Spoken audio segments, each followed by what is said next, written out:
네, 여러분 광고 시간에 보셔서 아시겠지만 이번 주에는 저희 교회에서 VBS가 있습니다. 어린아이들이 이제 주중에 수요일부터 금요일까지 와서 VBS를 하게 되는데요. VBS 기간 동안 전도사님들과 또 선생님들이 많이 수고를 하실 것입니다. 또 식사를 도와주시기 위해서 자원하신 분들도 계시고 많은 분들이 도와주시는데요. 이 자리에 계신 분들도 혹시 관심을 가지시고 저희가 같은 교회 구성원으로서 함께 오셔서 좀 인커리지도 해주시고 또 앞에서 예배가 진행되고 행사가 진행될 때 뒤에서 중보하는 기도하시는 마음으로 함께 동력해 주시면 감사하겠습니다. 아까 저희가 환영과 교제할 때 평소에는 두 번째 부를 때 다 함께 일어서서 교제하시겠습니다라고 말씀을 드릴 때 일어나시는데 오늘은 말씀을 드리지 않아도 알아서 잘 일어나시더라고요. 그래서 무언가를 잘 알고 이렇게 하시는 것 같아서 너무 좋았습니다. 이 말씀을 드리는 이유는 이제 저희가 하나가 돼 가고 있고 같은 식구이기 때문에 무엇을 하면 무엇을 한다라는 것을 이렇게 안다는 거잖아요. 이렇게 BBS 같은 행사를 하실 때 우리 부서 일이 아니고 또 우리 어린 자녀가 없다 하더라도 오셔서 함께 관심 갖고 함께 이렇게 격려해 주시면 너무 좋을 것 같아서 말씀을 한번 드렸습니다. 그리고 또 한번 제가 또 드릴 말씀이 있는데요.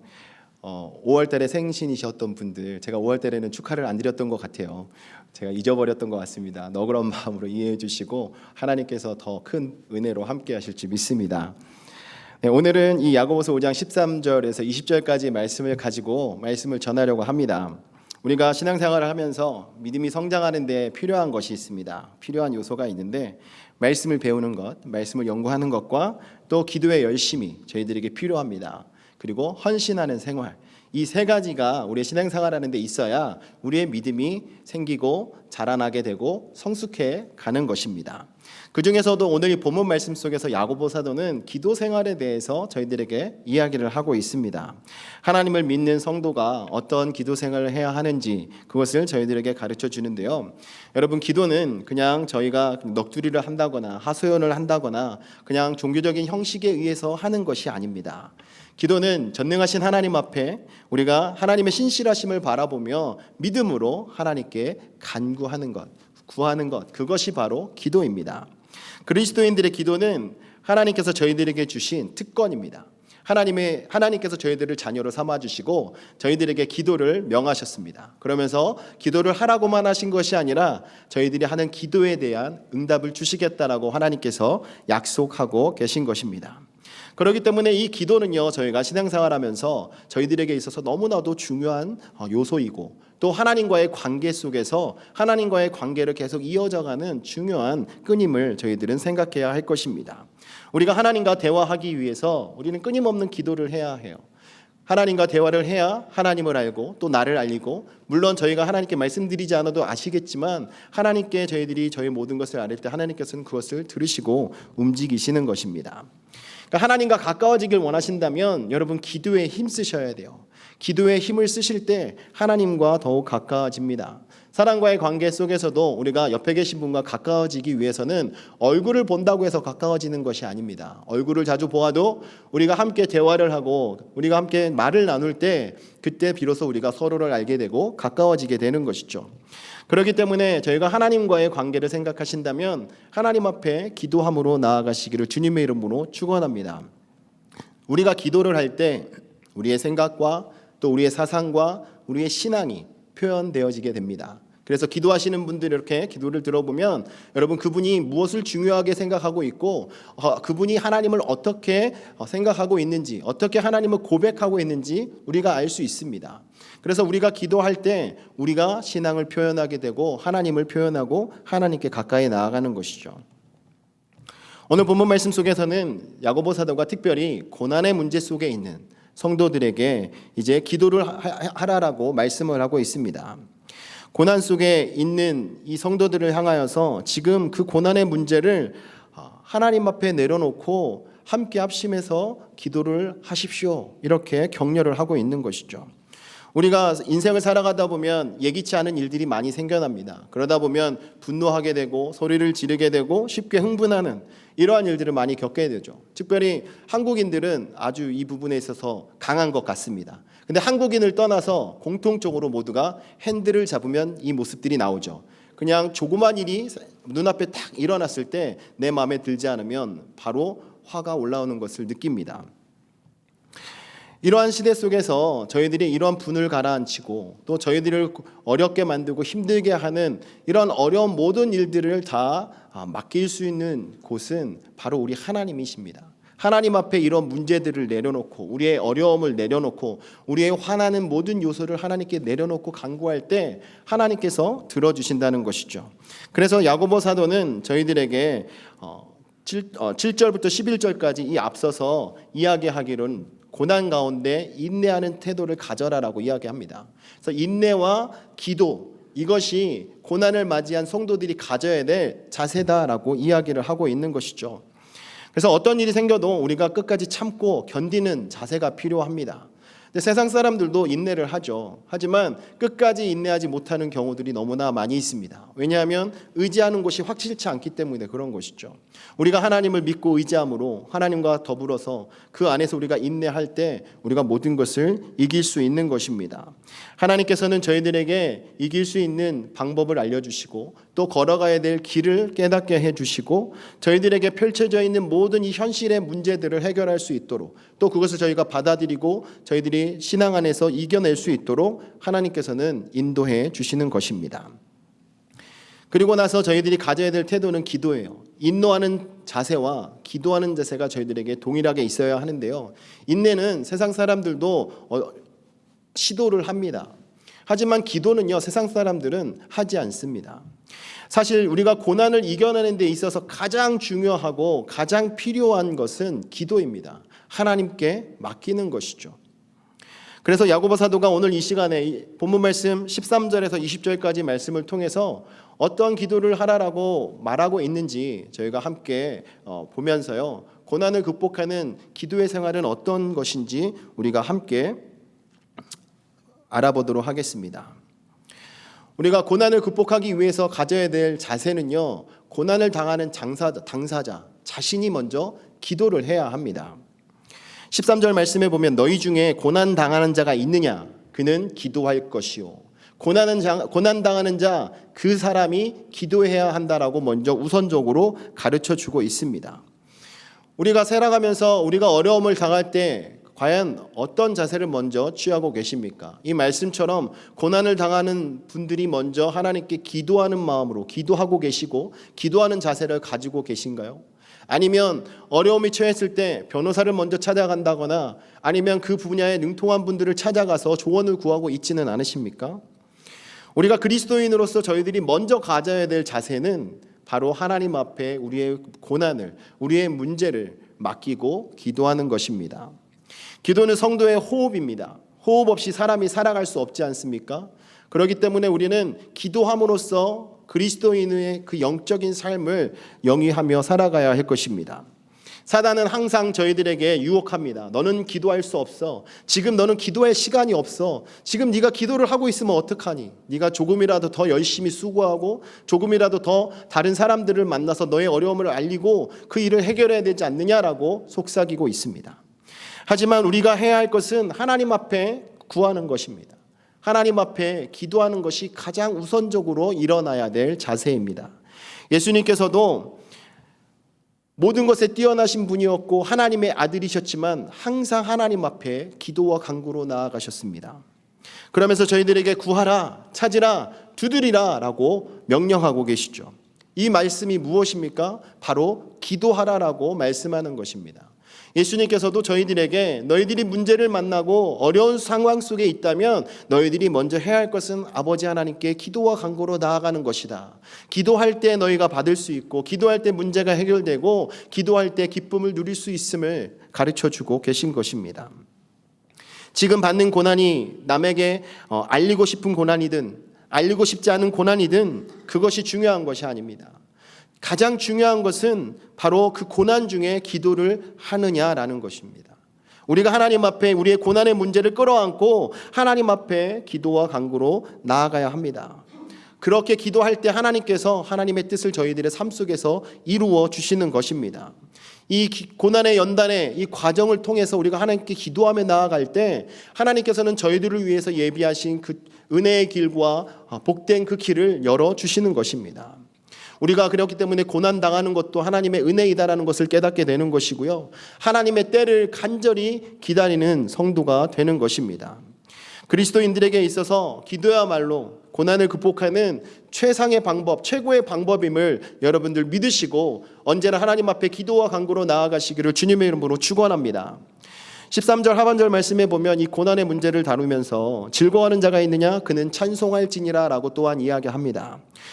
왜 고난을 위해서 기도하라라고 말씀하면서 또 즐거워하는 자는 찬송하라라고 말씀하고 있는 것이겠습니까? 바로 이 찬송은 곡조 있는 기도이기 때문에 그렇습니다. 고난 중에 있더라도 하나님께서 주신 그 은혜로 말미암아 찬송할 수 있는 분들이 반드시 있다라는 것이죠. 하나님께 감사하고 하나님께 찬양하고 하나님께 영광 돌리는 이 고백도 저희들의 기도라는 것입니다. 사도행전 16장에 보시면 바울과 실라가 복음을 전하다가 빌립보에서 겪었던 이야기를 기록하고 있습니다. 그들은 예수 그리스도를 전하고 또 귀신 들린 사람들을 고쳐 주었는데도 불구하고 매를 맞고 감옥에 갇히게 되었습니다. 사도행전 16장 25절 말씀에 보면 한밤중에 바울과 실라가 기도하고 하나님을 찬송하며 죄수들이 듣더라라고 이야기합니다. 여러분 생각해 보십시오. 지금 밖에서 잡혀 들어올 때 매질을 당하고 정말 너무나도 힘들고 어려운 중에 있는 상황이었습니다. 또 복음을 전했는데 예수의 복음을 전하면 오히려 더 좋은 일이 생길 것 같고 그렇지만 이렇게 어려운 일을 당했습니다. 이럴 때 이 마음이 어떻게 했습니까? 아마 실족할 수도 있고 또 실망할 수도 있고 또 너무나도 육신이 아파서 그 통증으로 말미암아 그냥 감옥 한 구석에 그냥 누워 있을 수도 있는데 이들은 그렇게 하지 않고 오히려 하나님을 찬송하고 하나님께 기도하는 자세를 가졌습니다. 그들은 하나님을 원망하지 않았습니다. 그들은 오히려 하나님 앞에 자신의 문제를 내려놓고 기도함으로써 하나님께 나아갔습니다. 비록 억울하게 감옥에 갇혔지만 자신의 억울함을 하나님께 호소한 것이 아니라 하나님 앞에 기도함으로 말미암아 자신이 처해 있는 그 상황 속에 그 감옥에 갇혀 있는 그 갇힘이 그들을 묶어버렸던 것이 아니라 오히려 더 자유롭게 하나님을 찬양했던 것입니다. 많은 사람들이 패배하는 이유가 여기에 있습니다. 상황 때문에, 고난 때문에 하나님께 기도하지 못하고 하나님을 찬양하지 못함으로 자신의 환경으로 인하여서 주저앉고 낙심하고 좌절하게 되는 것입니다.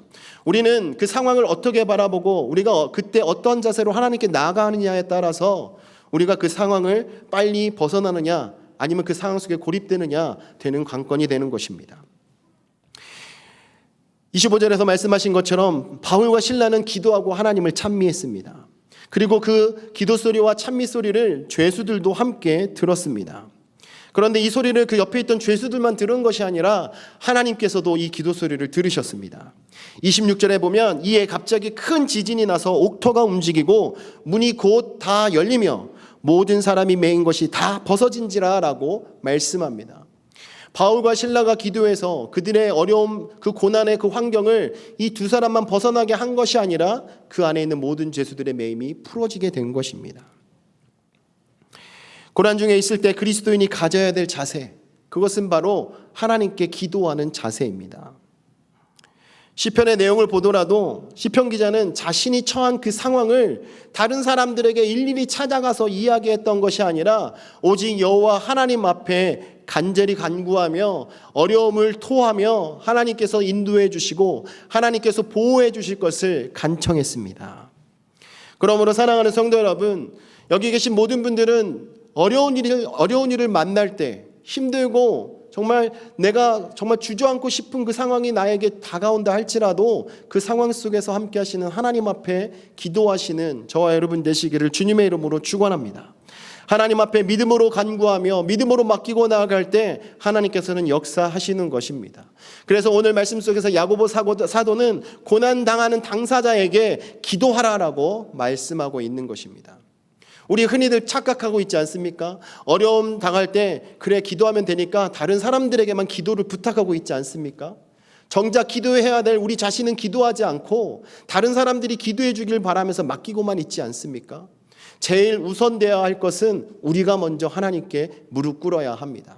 고난을 당하고 있다라고 여겨지신다면 여러분이 먼저 무릎을 꿇어야 합니다. 고난이 아니더라도 여러분들이 문제라고 생각하는 것이 여러분들에게 있다면 누군가에게 기도 부탁하기에 앞서서 여러분이 먼저 하나님께 무릎 꿇고 기도하기 원합니다. 근데 요즘에 저희들이 기도의 시간을 갖고 있고 또 새벽에 기도를 하고 있는데요. 이렇게 오시는 분들의 숫자를 보면 저희 교회 성도님들은 아직 문제가 많이 없으신 것 같습니다. 또 박 목사님이 안식월을 가지시면서 더 문제가 사라진 것 같습니다. 참 희한한 일이죠. 우리가 하나님 앞에 우리의 문제는 우리 스스로 가지고 나와야 합니다. 물론 우리가 있는 처소에서 하나님께 기도할 수 있죠. 하지만 더욱더 간절함을 표현하기 위해서는 하나님께 나오셔야 합니다. 하나님께 나오셔서 여러분의 문제를 내려놓으시면 하나님이 반드시 듣고 응답하실 줄 믿습니다. 두 번째로는요, 합심해서 기도할 것을 말하고 있습니다. 14절 말씀에 너희 중에 병든 자가 있느냐라고 질문합니다. 병이 들었다라는 것은 무엇입니까? 육신의 연약함으로 고통당하고 있는 사람을 이야기합니다. 이 고난 중에 한 가지 부분인 이 육체적인 고난, 질병을 이야기하면서 이 환자를 위해서 기도할 때 어떻게 해야 하는지를 가르쳐주고 있습니다. 첫 번째로 내용을 보면 교회 지도자에게 기도를 요청하라라고 이야기하고 있습니다. 그는 교회의 장로들을 청할 것이요라고 말씀하고 있죠.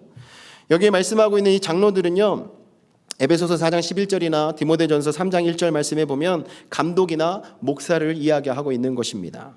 그러니까 교회의 지도자를 말하고 있는 것이죠.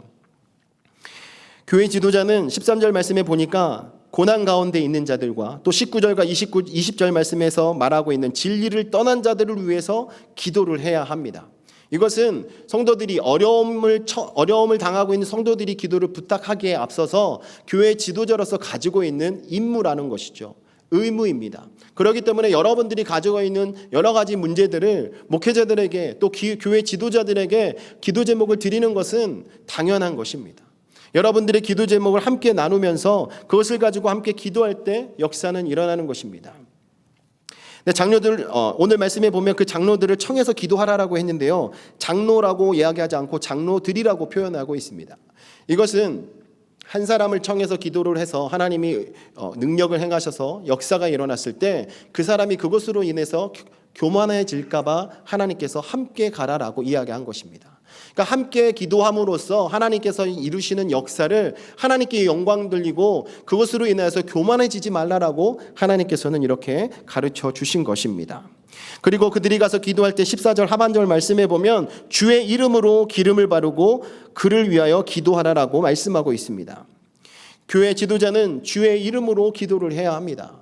합심해서 기도할 때, 교회 지도자들과 기도할 때요, 또 여러분이 함께 기도할 때 주의 이름으로 기도해야 합니다. 가끔가다 기도할 때 예수님의 이름으로 기도하는 것을 잊어버릴 때도 있는 분이 계신 것 같아요. 우리가 기도할 때 아무리 많은 것을 구했어도 예수님의 이름으로 구하지 않으면 소용이 없습니다. 우리 스스로 하나님께 나아갈 수 없는 존재입니다. 예수님을 통해서 우리가 하나님께 갈 수 있기 때문에 예수님의 이름으로 우리가 기도를 해야 합니다. 제가 책에서 이런 글을 보았습니다. 의사는 상처를 치료합니다. 그리고 하나님은 병을 치료합니다. 이렇게 이야기합니다. 의사는 병의 뿌리까지 뽑아내지는 못합니다. 그냥 치료를 하고 돌보아 줄 뿐이지 그것을 고치시는 분은 하나님이시라는 것이죠. 그렇기 때문에 우리가 함께 합력하여 우리의 질병을 내려놓고 하나님께 주의 이름으로 간구할 때 하나님께서는 고치신다는 것입니다. 특별히 교회 지도자들과 함께 기도하라는 것은요, 하나님께서 교회 지도자들을 통해서 일하시겠다라고 약속하시는 것과 같습니다. 그래서 우리가 함께 기도할 때 특별히 교회 지도자들에게 기도를 부탁하시고 함께 기도하기 원합니다. 오늘 말씀해 보면 이 기도를 할 때 또 기름을 바르며 기도하라라고 이야기하고 있어요. 기름을 바르며 기도하라. 왜 기름을 바르라고 했냐면 이 시대에만 해도요, 병을 치유할 때 이 기름과 포도주는 병을 고치는 치료제로 사용되었습니다. 그래서 어떤 분들은 여기서 말하는 기름을 성령이라고 이야기하시는 분들도 계신데, 여기서 말하는 기름은 치료하는 것으로, 치료를 받으라는 것으로 말하는 것이 더욱 합당한 것으로 보여집니다. 사도 바울도 자신의 질병을 치유하기 위해서 포도주를 사용했습니다. 또 선한 사마리아 사람도 강도 만난 자를 치료할 때 기름과 포도주를 그 상처에 붓고 치료를 싸매었다라고 기록하고 있습니다. 또 예수님의 제자들도 마가복음에 보면 병자를 고치는 과정 속에 기름을 발라서 치유해준 이런 사건이 기록되어져 있습니다. 다시 말씀드리면 우리가 하나님 앞에 질병을 가지고 내려놓고 기도할 때 주의 이름으로 기도도 하지만 또한 우리가 치료를 받을 수 있는 의료의 혜택도 함께 누리면서 기도하라는 것입니다. 병원에 가서 치료받고 의사를 만나서 진단을 받아 치료하는 것이 잘못된 것이 아니라는 것을 말씀해 주는 것입니다. 우리가 할 수 있는 것은 다 우리가 동원해서 치료를 하면서 하나님께 함께 기도해야 함을 말하고 있는 것입니다. 장로들이 병자를 치유하기 위해서 가져야 될 이 두 가지의 행동은 모두가 다 하나님의 권능으로부터 비롯되는 것입니다. 기도하는 것과 기름을 바르는 이 모든 것은 하나님의 역사를 근거로 행동하는 것입니다. 그러니까 야고보 사도가 이야기하는 것은 병자를 고치는 것은 장로들이 기도하고 또 기름을 발라서 하는 행동에 의의가 있는 것이 아니라 하나님께서 그들과 함께 하심으로 하나님이 역사하셔서 치료의 하나님이 고치신다라는 것을 말하고 있는 것입니다. 그러므로 여러분들이 힘들고 어려운 상황 속에 계십니까? 특별히 육신적인 질병으로 인해서 고난을 당하고 계십니까? 여러분, 교회 지도자들과 함께 기도하시기를 주님의 이름으로 축원합니다. 그리고 두 번째는 온 교인이 함께 합심해서 기도해야 합니다. 16절 말씀에 보면 그러므로 너희 죄를 서로 고백하며 병이 낫기 위하여 서로 기도하라라고 이야기합니다. 교회 지도자들과 함께 기도하라고 이야기했고요. 이제는 서로 기도하라라고 이야기합니다. 다시 말씀드리면 우리 모두는 기도를 할 때 함께 합심해서 모두가 기도해야 하는 것입니다. 질병에는 세 가지가 있습니다. 육신의 연약함에서 온 질병이 있고 또 선천적으로 이 질병은 선천적이거나 또 몸을 잘 관리하지 못해서 연약해진 경우가 이 경우입니다. 두 번째로는 하나님께서 연단하시기 위해서 주시는 질병이 있습니다. 그리고 세 번째는 죄로 말미암아 찾아오는 질병이 있습니다. 오늘 이 본문 말씀 속에서 이야기하고 있는 이 질병은 바로 그 죄로 인한 질병을 말하고 있습니다. 16절 말씀에 너희 죄를 서로 고백하며 병이 낫기를 위하여 서로 기도하라라고 이야기합니다. 그러니까 그 15절 말씀에서도 믿음의 기도는 병든 자를 구원하리니 주께서 그를 일으키시리라. 혹시 죄를 범하였을지라도 사하심을 받으리라. 이 질병이 죄로 말미암았음을 이야기하고 있는 구절들입니다. 그러므로 우리가 죄로 인하여서 우리가 아플 수 있기 때문에 우리는 하나님 앞에 기도할 때 질병이 있을 때 혹 우리는 하나님께 회개하며 우리의 죄를 토하며 기도하는 자세가 필요한 것입니다. 그렇지만 모든 질병이 다 죄로부터 인한 것이 아니라는 것을 여러분 기억하셔야 합니다. 의학적으로 치료할 것은 치료하시고 여러분들이 관리하실 것은 관리를 잘 하시면서 또한 하나님 앞에 여러분의 죄를 고하면서 죄로 인해서 왔을 수 있는 이 질병을 하나님께 믿음으로 맡기고 기도해야 한다는 것입니다. 이렇게 합심해서 기도할 때 하나님께서는 역사하십니다. 그래서 야고보 사도는 너희들이 병 낫기를 위해서 기도해라. 너희들의 문제를 함께 놓고 기도하라라고 말하고 있는 것이죠. 사도행전 4장의 말씀에 보면 합심해서 하나님께 기도했던 초대교회 성도들의 모습을 볼 수 있습니다. 걷지 못하던 사람을 치유함으로 인하여서 베드로와 요한이 공회의 지도자들로부터 많은 질문을 받았습니다. 공격을 받았습니다. 그때 그들이 예수님의 이름으로 말하지도 말고 가르치지도 말라라고 이렇게 으름장을 놓기도 했습니다. 이렇게 박해를 당하고 어려운 상황 속에 처했을 때 이들이 하나님께 구했던 기도가 있습니다. 그 기도는 뭐냐면 29절에 주여 이제도 그들의 위협함을 굽어보시옵고 또 종들로 하여금 담대히 하나님의 말씀을 전하게 하여 주시오며라고 간구합니다. 자신들이 처하는 그 어려움 속에 이들이 구했던 기도는 하나님의 말씀을 전할 수 있도록 모든 환경을 열어달라는 기도를 하였습니다. 놀라운 기도 아닙니까? 자신이 죽임을 당할 수도 있고 또 많은 어려움 속에 있었음에도 불구하고 그런 어려운 문제들을 회복해 주시고 그 어려움 속에서 구해달라는 기도를 했던 것이 아니라 오히려 하나님의 말씀을 더 전할 수 있도록 해달라는 기도를 했다는 것이죠. 그리고 난 이후에 31절에 이어지는 기도는요, 성도들이 함께 기도할 때 응답된 내용이 나옵니다. 빌기를 다함에 모인 곳이 진동하더니 무리가 다 성령이 충만하여 담대히 하나님의 말씀을 전하니라. 여러분, 성도들과 함께 합심해서 하나님께 하나님의 말씀을 전할 수 있도록 모든 환경을 열어달라는 기도를 드렸더니 성령 충만함으로 모든 이들이 하나님의 말씀을 담대하게 전하는 놀라운 역사가 일어나게 된 것입니다. 이와 같이 성도들이 함께 합심해서 기도할 때 역사는 일어납니다. 성도들이 함께 합심해서 기도할 때 하나님께서 일하시는 것입니다. 성도가 함께 모여서 기도할 때 하나님의 영광을 위해 무언가 진동시키고 있다라는 것 여러분 믿으십니까? 하나님의 영광이 성전을 가득 채운 것이 어느 때인지 생각해 보셨습니까? 성경에 보면 역대하 6장과 7절 말씀에 보니까 솔로몬과 이스라엘 모든 백성들이 하나가 돼서 하나님을 찬양하고 하나님께 기도합니다. 그러니까 성전을 하나님께 봉헌하면서 함께 모여서 찬양하고 기도를 했는데요. 그때 성전 안에 하나님의 영광이 구름으로 가득 차서 제사장들이 자신들이 해야 될 직무를 수행할 수 없을 만큼 가득 성전을 덮어버렸다라고 기록하고 있습니다. 이것이 바로 합심 기도의 능력입니다. 성도들이 함께 모여서 기도하고 하나님께 영광 돌릴 때 하나님의 영광이 이곳에 가득하게 되고 하나님께서 응답하신다라는 것이죠. 마태복음 18장 19절 말씀에 보면 예수님께서 합심 기도에 대해서 말씀합니다. 진실로 다시 너에게 이르노니 너희 중에 두 사람이 땅에서 합심하여 무엇이든지 구하면 하늘에 계신 내 아버지께서 그들을 위하여 이루게 하시리라. 합심해서 구하게 되면 하늘에 계신 하나님께서 그것을 이루신다라고 말씀하고 있습니다. 믿으십니까?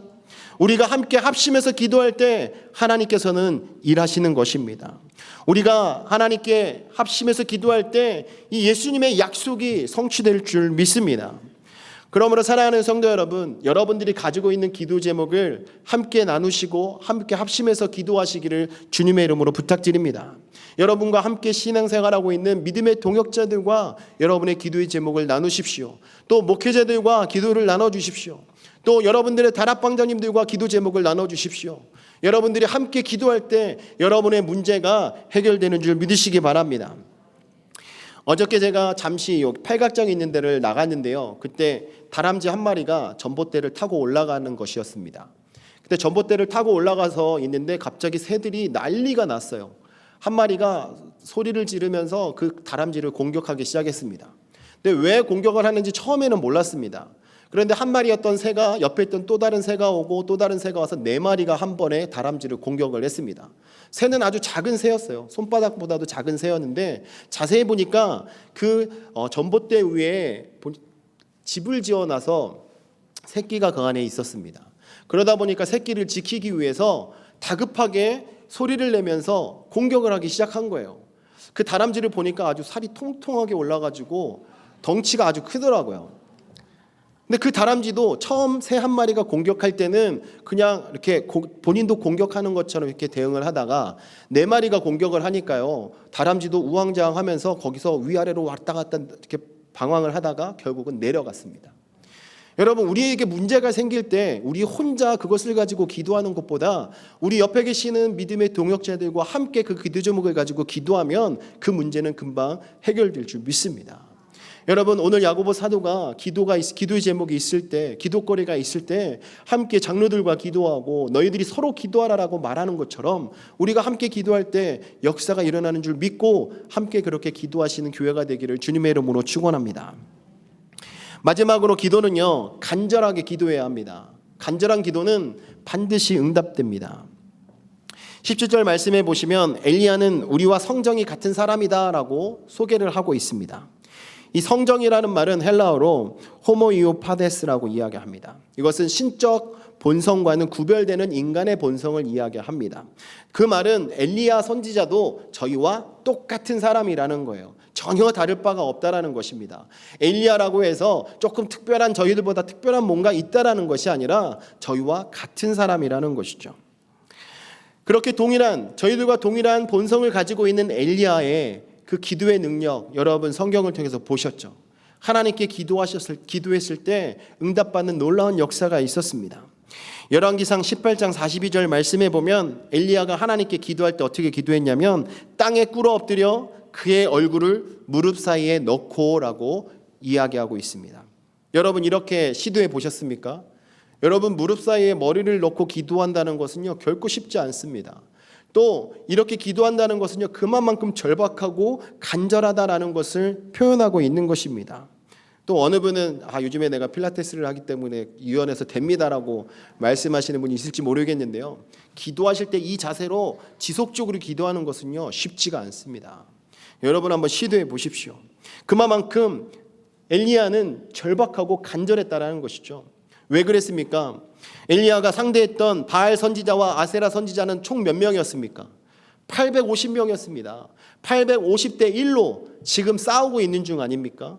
그렇기 때문에 자신의 그 기도를 하나님께서 들어주시지 않으면 안 되는 상황이라는 것이죠. 물론 하나님께서 하실 것이라는 확신을 가지고 엘리야는 나갔을 것입니다. 이 문제를 해결할 수 있는 것은 엘리야 자신도 아니었고 아하방도 아니었고 또 그 자리에 있었던 바알 선지자와 아세라 선지자들도 아니었습니다. 이 모든 문제를 해결할 수 있는 분은 오직 여호와 하나님 한 분이셨다는 것이죠. 그래서 하나님 앞에 간절하게 기도했을 때 기도의 응답을 받았습니다. 야고보는 이 본문을 통해서 엘리야의 기도의 능력이 크다라는 것을 말하려는 것이 아닙니다. 엘리야가 하나님께 기도했을 때 역사가 일어났다는 것은 하나님이 일하셨다라는 것이죠. 그로 인해서 이 말씀 속에서 저희들에게 주시는 교훈은요, 어느 누구나가 다 하나님께 기도할 때 역사는 일어난다는 것입니다. 믿으십니까? 엘리야만 이 기도의 응답을 받는 것이 아닙니다. 이 자리에 계신 여러분들도 믿음으로 하나님께 기도하며 간구할 때 여러분의 기도에 하나님이 이렇게 응답하시는 줄 믿으시기 바랍니다. 우리가 하나님께 눈물 흘려 기도하고 우리가 정말 간절하게 호소하며 나아갈 때 하나님은 저희의 길을 열어주시는 것입니다. 사랑하는 성도 여러분, 하나님 앞에 간절하게 기도하시는 성도님이 되시기를 주님의 이름으로 축원합니다. 비록 저희가 지금 고난의 길을 걸어간다 할지라도, 또 비록 우리가 병중에 있다 할지라도, 우리가 죄 가운데서 우리가 방황하고 있다 할지라도 우리의 모든 것을 하나님 앞에 아뢰면서 간절하게 부르짖어 기도하는 성도가 되셔서 하나님의 기도의 응답을 받으시기를 주님의 이름으로 축원합니다. 성경에 보면 또한 간절한 기도에 좋은 예가 나와 있습니다. 야곱의 기도를 여러분 아십니까? 창세기 32장 22절에서 31절까지의 말씀에 보면 야곱이 형 에서를 만나기 이전에 가족들과 모든 소유와 종들을 보내놓고 기도의 시간을 가졌습니다. 이때 기도는 어떤 기도입니까? 목숨을 걸고 하는 기도였습니다. 왜냐하면 형 에서는 지금 야곱을 아주 환대하기 위해서 오고 있는 중이 아니었습니다. 야곱을 어떻게 하면 죽일까 생각하고 고민하면서 달려오고 있는 중이었습니다. 왜냐하면 자신에게 주어져야 될 장자의 복을 가로채 간 동생 아닙니까? 또 오랜 시간 동안 떨어져 지냈다가 이제서 나타난다고 하니까 정말 자신에게는 죽일 수 있는 절호의 기회 아니었겠습니까?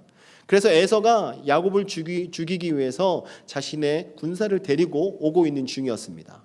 이 사실을 안 야곱은 하나님 앞에 간절하게 기도합니다. 자신을 구원해 줄 것을 간절하게 기도하는데요, 천사와 씨름하면서 환도뼈가 위골되기까지 하나님께 간절하게 기도했습니다.